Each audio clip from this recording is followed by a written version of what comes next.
Hello there, and welcome to the Empire of the Suns podcast. My name is Kellen Olson, joined as always by Kevin Zimmerman. Hello, Zimmerman. What's up? Brain's a mess. Not the Suns' fault. Right before we clicked record, you let out a heavy sigh in a quiet room and then chugged the rest of your Red Bull until it was gone. You did the clank on the table and everything. You okay? I'm doing fine, yeah. No, it's just too much legal stuff. Legal documents, yes. Not even for the worst of reasons today. Not a Suns story we'll get to today. No. Suns story we will get to today is the timeline diagnosis for Chris Paul. Shams Charania of The Athletic reporting he is expected to be reevaluated in 1 week after the MRI on his groin injury today. Now, the Suns, in their official update, called it a left groin strain.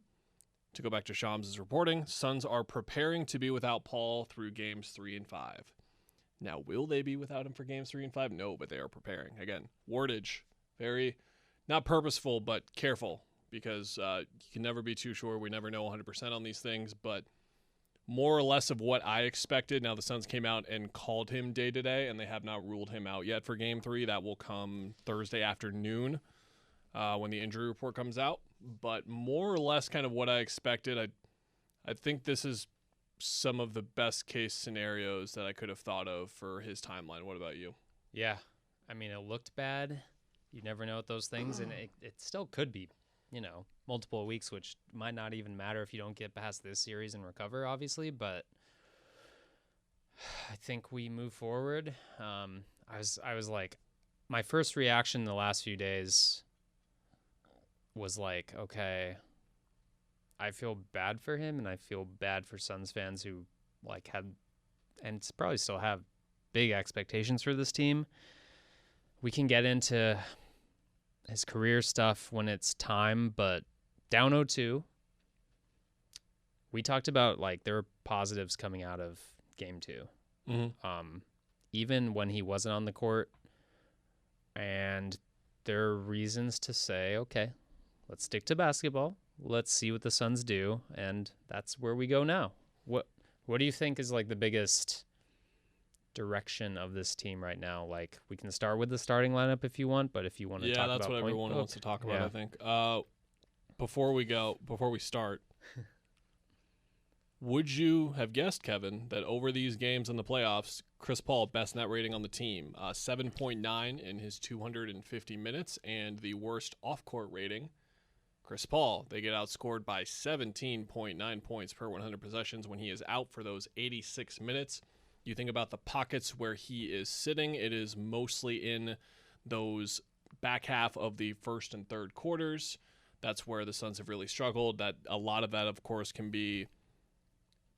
mirror and kind of show the struggles that the bench has had and the reserves have had, specifically because those are the most reserve-heavy parts of the game so far, and those are the ones that he was sitting for.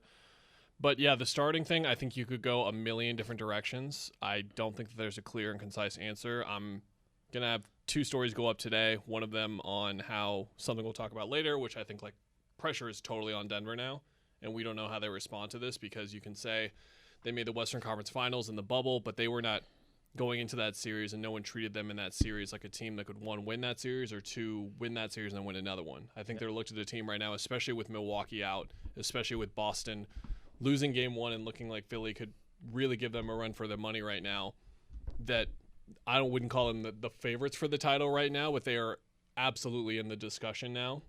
There's been an attitude coming out of Denver for years now, which Suns fans will relate to, when the Suns started winning and they wanted everyone to start taking them seriously and talk about them more and take them more seriously as title contenders. That's been the similar kind of thing coming out of Denver.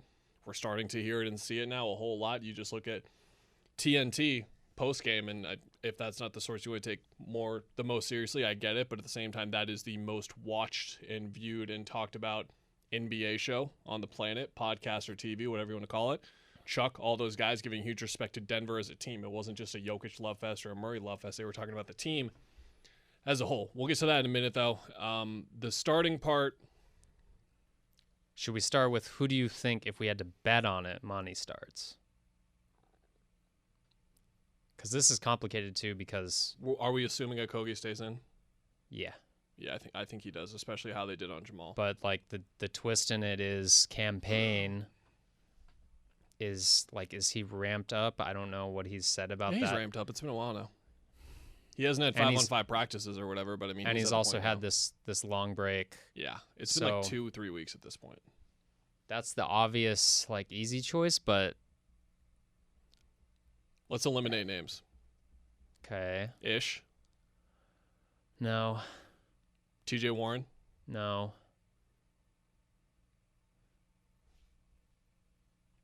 campaign. We'll keep him in. Yeah. Landry Shamet. No. This Oh. is our opinion or what we think is Oh. going to happen. Or what we think. I'm keeping Landry in. Okay. Torrey Craig, He's in. Damian Lee, He is in. Terrence Ross. Yes. Isn't that interesting how 4 we're guys? trying to figure out the 5th starter, and for this specific situation where it has to be a bench player stepping up, and we named 5 guys who we think the Suns could potentially start. Yeah. And I think we would argue together that there are at least 3 or 4 names under consideration when taking out what we think the Suns are thinking and more of what we are thinking. It's almost like there's a reason to sift through all of these guys and see what you got in all of them for, reasons. And because they're all not, let's just say it like it is, they have 4 two-way players. Yeah. They're the 4 best players on the team. I want to give Josh Kogi a ton of credit for the offensive stretches that he had. It was the best offensive season of his career that he had in the regular season. But that moment in Game 2 says a lot. And Torrey Craig's impact offensively fading after Game 4 of the Clippers series says a lot. You just can't consistently rely on them to be productive offensive players. So then you go through the rest of these guys. Okay, Damian Lee and Terrence Ross. There are huge defensive concerns there. We'll get to them in a bit. Campaign, even his positive, which is rim pressure, pace, comes with this erratic cost where you just never really know if the roller coaster is going to be an enjoyable one. It was not really an enjoyable one in Game 2, but the fact that they were on the roller coaster instead of shutting down the roller coaster for maintenance or whatever wasn't a benefit to them. No. Landry Shamet, the offensive decision-making is not there. No. Ish Wainwright, he hasn't been a trustworthy enough shooter to go there. Darius Baisley, they gave him some looks. They've given him a lot of looks in practice. They've tried to figure out let's call it like it is. That was a tax-cutting move. That was not a move to get Darius Baisley somewhere in the rotation. Dario would have been helpful possibly, which is another avenue to go down. But so here's my whole thing, and I tweeted this, and I allowed myself to tweet about this for like 3 or 4 tweets when I told myself I wasn't even going to do it the whole postseason because I knew the rotation choices were going to be the thing that everyone was headbutting a wall about the entire time. They're going to continue to, even after I say this. There are 2 points that you can make about the lack of depth right now on the team that I don't see anyone making in my mentions or on my timeline right now. 1, the Dario trade. Cost-cutting move, tax-cutting move. He would have been immense help in this series, last series. Some matchups, it doesn't work. These 2 matchups, it would have worked. As the small ball 5 against the Jeff Green lineup, you kidding me? He would have been perfect. You know who's been really good for Denver off the bench and one of the best 6 men in the league this year? Bruce. How did they get Bruce Brown? The mid-level exception, Kellen. The taxpayer mid-level exception. Which would have cost you more tax money, Kellen. Which Why didn't they we- do that, Kellen? Did they which have a we different owner, Kellen? talked about extensively, and I had not a lot of feedback to be clear, but just a couple of people being like, "You keep bringing this up, man. Why you keep? This is why. This is why I keep bringing it up." Now they made this trade that you couldn't have seen coming to make their depth get in this even worse position. But with that in mind, those are the 2 main things. They didn't use their taxpayer mid-level exception. Look at the Warriors minutes they're getting out of Dante. Look at the Denver minutes they're getting out of Bruce Brown. They could have had a similar-ish player at that level. They didn't use it. Now, I'm not here casting blame.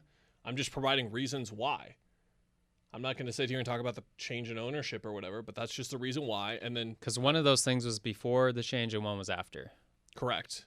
So, is what it is. You could have had 2 more guys. All of a sudden now, you're bringing out Torrey Craig, Dario, that 6th, 7th caliber guy where he actually is like the 6th or 7th best player on a title team kind of caliber kind of guy, but they don't have him. And so now they're in this position, and it's the position that they are in. Let's go to what we think. Yeah. I started off thinking the campaign needed to come off the bench. And I thought this because you need to stagger Durant and Booker as much as possible on the court and off the court. Chris's remarks in LA were sound about how you guys see 45 in the box score, but watch him on the court. They're getting breaks out there. Those breaks are gone now for Kevin and Devin. They're not going to happen on the floor anymore. But if they can still find a way to have someone else contributing to the flow or the start of offensive possessions, I think that Cam has to be out there as much as possible with them. And I think that Okogie needs to as well, because he can bring the ball up a little bit. They are going to hound those guys everywhere even more. I wouldn't be surprised if there's a full court mentality on both of them for all of those games.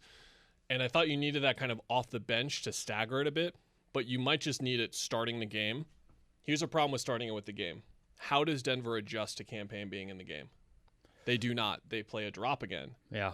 They play the same system and he's again. not. Yeah, I mean, Steve Jones kind of had this thread, and it kept coming back where it's like, they're ignoring Chris, they're dropping on Chris pick and rolls, and like inviting the mid-range, and campaign does not have the mid-range. He does not have even the floater range where it's like a little bit of a threat. Now, I guess like, okay, he will attack Jokic better, scoop and score like type stuff. But yeah, I mean, I think in most iterations, they don't really change how they defend the Suns, right? Because like so much is on Book and Durant. So I think a lot of what we saw kind of translates because they were ignoring Chris. And that's why like Chris starting to hit some shots before he got hurt was such a big deal, because he started to make them pay for that. But like the good thing about the campaign option is like you stick him on KCP. It's not like the Clippers series where it's like, I don't know who he guards as much. He can get away with playing heavier minutes, I think, on this team, against this team.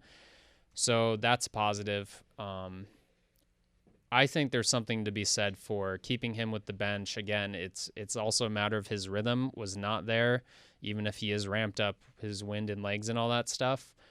Because then your first guard's Damian Lee. I don't know. I'm more tending to think Shooter is more of a disruptive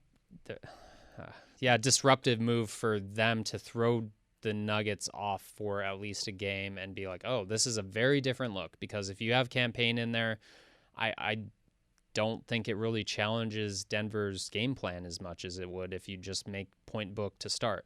And that doesn't even mean like campaign is going to play more or less minutes. I think it's just something to throw them off from the jump in Game 3. I think spacing, I'm writing this in the preview for Game 4, spacing should be the number one priority for who you put here. Yeah. Because you are going to start Okogie again. You have to, because of how well he played on Jamal Murray and how he was the guy who defended him the most on a night where you limited him extremely well and executed a game plan really well. So I think it has to be Damian Lee or Terrence Ross. Yeah. Why isn't Ross playing? I have heard that in my voicemail. I have heard that over text. I've heard that in my Instagram DMs. I have heard it going to Quick Trip. I heard it at the airport. I the didn't other ask day. you this. I heard It's it in not the me. crowd in Denver. I've heard it in the crowd in Phoenix. Over the month that Terrence Ross played, he tried very hard on defense. It was not an effort thing. It was not an engagement thing. He was trying to stay engaged. Too engaged at times. Too many fouls. It was to the point with what you're saying where he was just trying too hard almost.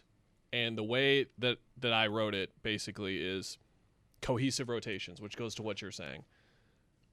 Getting a step out of position too consistently, which again goes to what you're saying. They're just like, sometimes guys are hesitating and you can't tell. You can always tell when he's hesitating on a defensive choice or a rotation, and you cannot be hesitating on those kinds of things. Then he fouls a lot. Yeah. He has fouled a lot.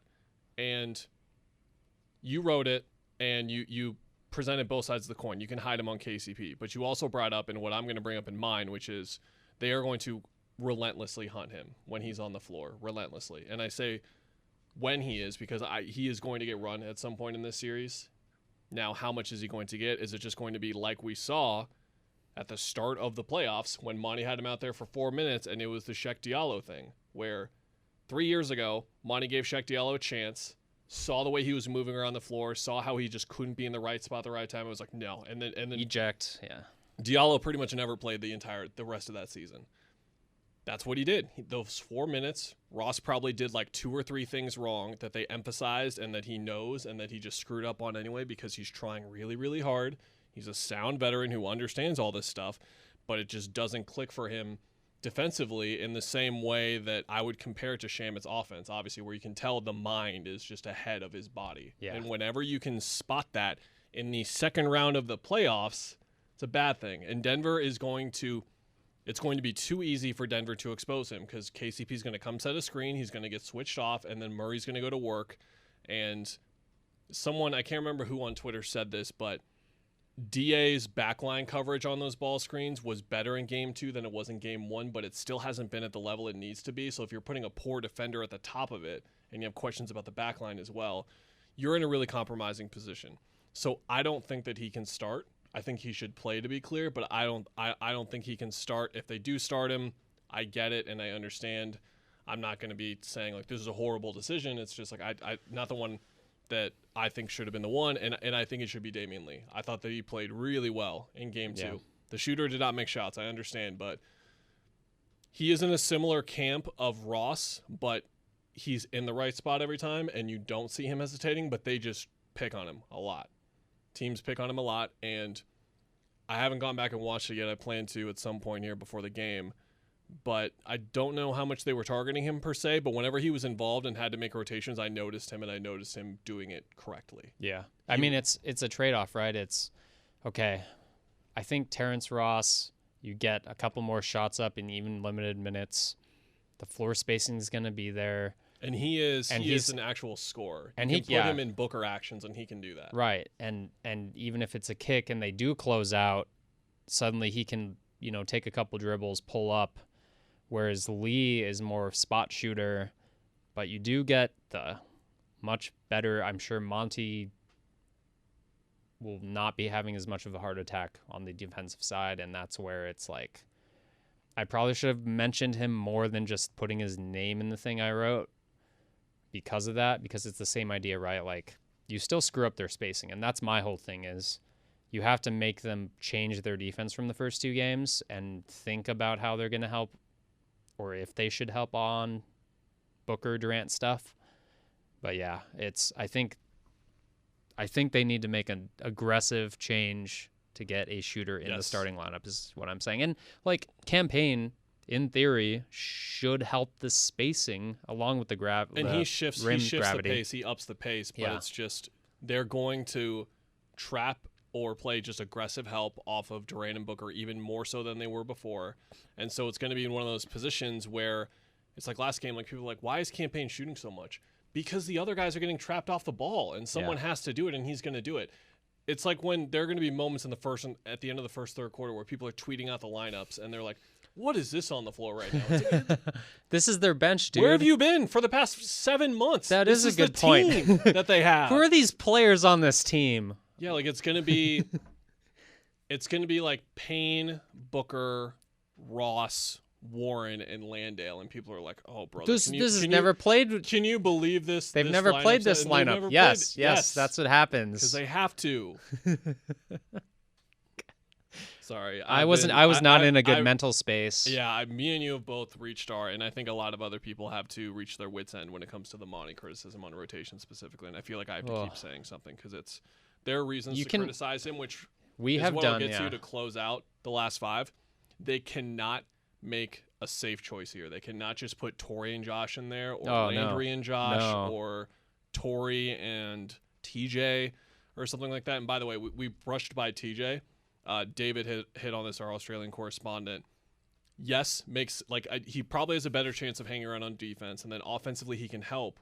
But the main role when you're out there with Kevin Durant and Devin Booker is spacer, and that's where the question mark is. But he would find a way to contribute still, but I think it makes more sense for him off the bench. I think he should still play off of the bench, but it cannot be a conservative choice. Too many times under this tenure, the team has chosen to match what the other team is doing or stick with what they have done as opposed to adapting, changing themselves, and making the other team adapt to them. Yeah.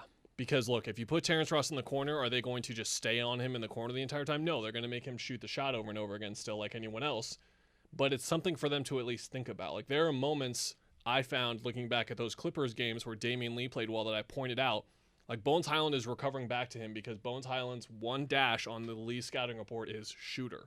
That's what it says on his scouting report, and then it probably says something on the defensive scouting report about trying to go at him or whatever. But they cannot make a conservative choice with. So of those 3 guys, Shamit, who is probably going to play. I'm just trying to prepare people. Okogie and Craig, only one of them can start. I think that it has to be Payne, Ross, or Lee as the other guy. I think it has to be Okogie, to be clear, with how he defended Murray. Yeah. And then I think it has to be one of those other 3 guys. And I would rather see Lee or Ross, but if it's Payne, I get it, and it's okay. I think that was a good way to put it. I mean, look, Pelican series last year, they went with a dual big lineup against Jackson Hayes, right? Like Jackson Hayes, to your point about reacting to the other team instead of forcing the other team to react to you. Larry Nance is a fun player, but make Larry Nance cover a shooter. And when you just talk and you listen to NBA podcasts, like there's so much content and like funny personal stories about, I think it was J.R. Smith, who was like first year in the league, first time he played Kobe, like for like 2 practices straight. Byron Scott, I think, was his coach, and was just like, hey, Kobe's going to pump fake on you when we play tomorrow or whatever. You do not jump on the pump fake. Hey, don't jump on the pump fake. And JR like got annoyed by it and tells a story about how like within like the first play of the game or first minute of the game, Kobe pump fakes him and he jumps because you know he knows the scouting report on Kobe Bryant is not to jump, but you're playing Kobe Bryant, you want to contest the shot, and like Byron Scott just like pulled him out. Like that's what people do when you put, for example, Terrence Ross in the corner and you're like, okay, the Nuggets are like, okay, Michael Porter Jr., you're not going to worry about it. You go help if Devin Booker or Kevin Durant's driving or whatever. What's he going to do if Terrence Ross hits 1-3 or takes 1-3? The next time he's going to go try to close him out because he's going to forget. And just that's how human nature works. So I just think that you got to play that game and hope they make mistakes and force them to think differently. And yeah, like naturally it's going to be different. But if you throw Torrey Craig and Josh Okogie in there with that starting lineup, man, Torrey Craig's going to have to just hit every 3 like he did in the Clippers series, which I don't think is going to happen. And that's another option too, where he could just be like, oh, we're very switchable. We're going to play really good defense with those 2 guys as wings and put Book at point. But yeah, I just think you got to make the Nuggets players think a little more. To quickly slide by things we talked about a lot on the Game 2 pod that obviously translates to Game 3, even if Booker and Durant are just fine and not one of them goes on a superstar tear, if the Suns stick to their offensive and defensive process and or not stick to it, but do it as well, if not better, than Game 2, then they're going to be in a position to win this game. Now, is that position the game is tied in the mid-third quarter, or is that position they're up 7 in the late fourth quarter? I don't know exactly, but they are going to be in a position to win the game if they execute the way they did on both ends of the floor, which is why you and I were both like, oh yeah, still Suns in 6, like if Chris didn't get hurt, and who knows if they even won or lost the game, but we felt that way regardless. And I think that's really most of what to take. I'm interested to see at the start of the game if Denver goes back to, hey, let Jokic do everything and no one else move. Yeah. Because the Suns were moving, but Suns players were just staying on them. Like, no, we're not even going to like inch over as the help guy or the low man or whatever. You're not going to get that extra foot that he always takes care of. Like, we're not going to do that. Did you have anything else directly from the game? Because I do have one thing on like the series as a whole before we go. No, I mean, I'm just curious. Because this, like we said last pod, this is like Monty's biggest coaching challenge, I think, because look, I did the math. It's like 7% of teams have won down 0-2. The Suns have blown 2 of the last 3 before the Warriors are the latest to come back on the Kings, by the way. Mm-hmm. Sad. But yeah, what's your deal? Last thing, and I wrote it down just now. Kevin Durant has to set more screens in this game than he has for the entire postseason combined. Booker, Durant. You know how you get them actions. Not to trap is get them not to trap off of Kevin Durant. Now here's the problem. Kevin Durant is defended by Aaron Gordon, and you're taking a good defender to put on a good defender. But again, do not match. Make them adapt. Please. Last thing before we go. I wrote a column-y, narrative-y kind of thing that should be up by the time you guys are listening to this. The pressure is now on Denver, undeniably. I think that is not to just look past the fact that the Suns' season is basically on the line in this one game. Like, if they lose it, they're done, pretty much. The whole coming down back from 0-3 doesn't really happen at all.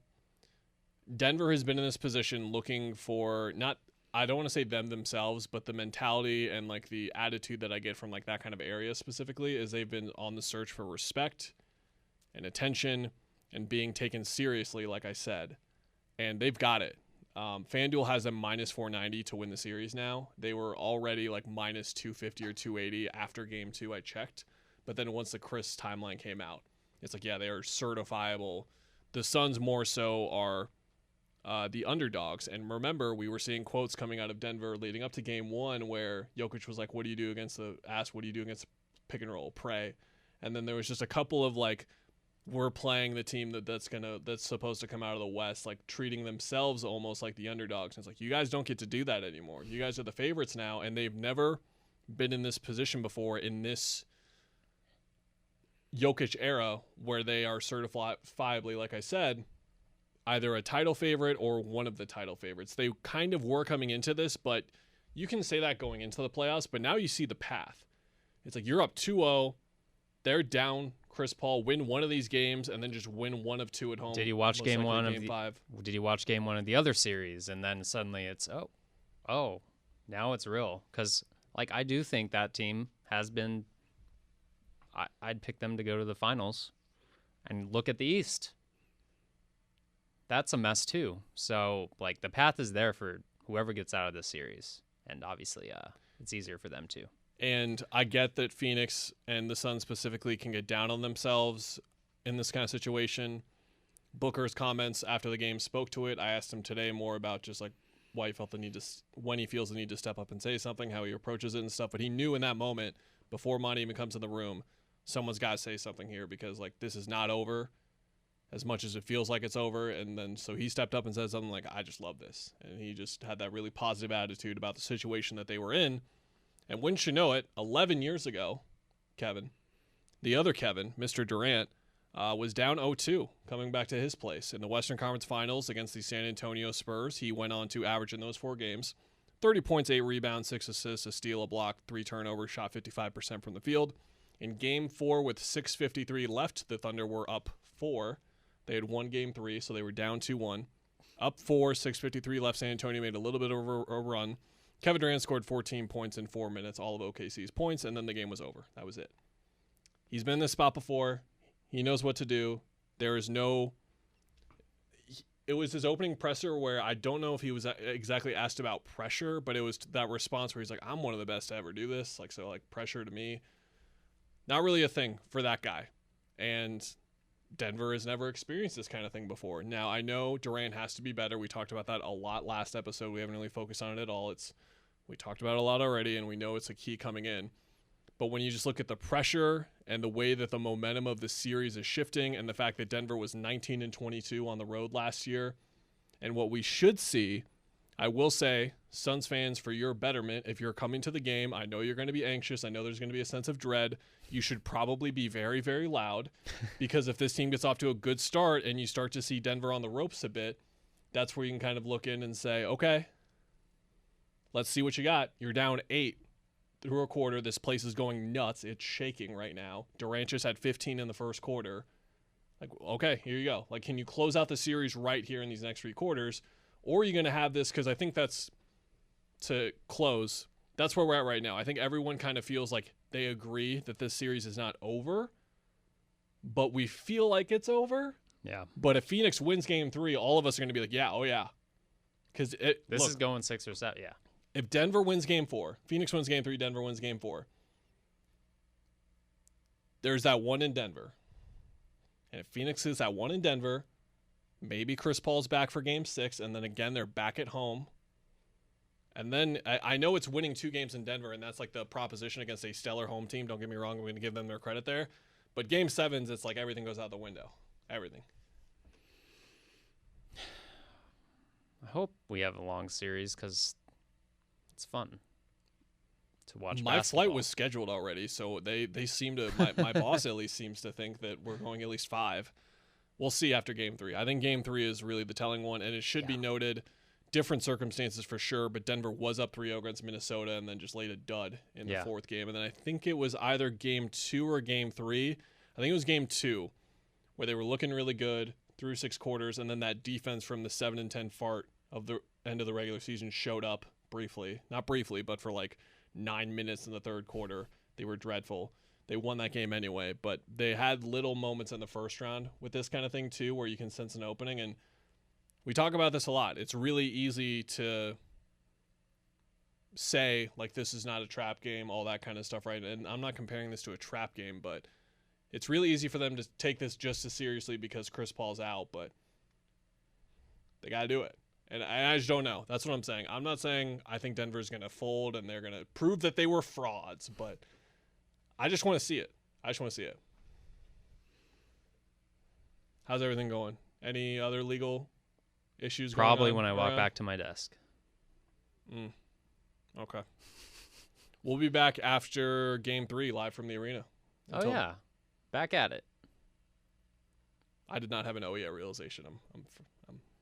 I'm aware. Happy to be there. Bye. Bye, everyone.